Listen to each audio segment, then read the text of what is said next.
Comment box में जरूर बताइएगा। चलिए सुनाते हैं श्री चर्चा गीत। आप लोग शुरू से अंत तक बने रहिएगा, बहुत आनंद आएगा श्री चर्चा गीत में। प्रेम से बोलिए आप लोग, हर हर महादेव। बैठल रोवे बुढ़िया माई हो, दिनवा कोई से ओराई। बैठल रोवे बुढ़िया माई हो, दिनवा कोई से ओराई।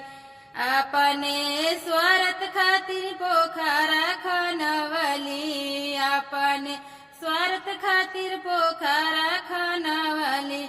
उहो पोखरा गईले झुराई हो, दिनवा कोई से ओराई। उहो पोखरा गईले झुराई हो, दिनवा कोई से ओराई। बैठल रोवे बुढ़िया माई हो, दिनवा कोई से ओराई। बैठल रोवे बुढ़िया माई हो, दिनवा कोई से ओराई। अपने स्वार्थ खातिर मावा लगवली, अपने स्वार्थ खातिर मावा लगवली। उहो अमवा गईले झुराई हो, दिनवा कोई से ओराई। उहो अमवा गईले झुराई हो, दिनवा कोई से ओराई।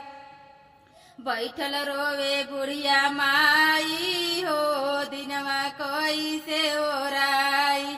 बैठल रोवे बुढ़िया माई हो, दिनवा कोई से ओराई। अपने स्वार्थ खातिर बेटी जनमवली, अपने स्वार्थ खातिर बेटी जनमवली। आइले दामादा उहो ले गईले हो, दिनवा कोई से ओराई।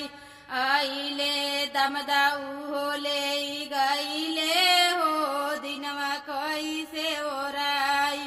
बैठल रोवे बुढ़िया माई हो, दिनवा कोई से ओराई। बैठल रोवे बुढ़िया माई हो, दिनवा कोई से ओराई। अपने स्वार्थ खातिर बेटा जनमवली, अपने स्वार्थ खातिर बेटा जनमवली। आईली पतोया दिहलिया लगाई हो, दिनवा कोई से ओराई। आईली पतोया दिहलिया लगाई हो, दिनवा कोई से ओराई।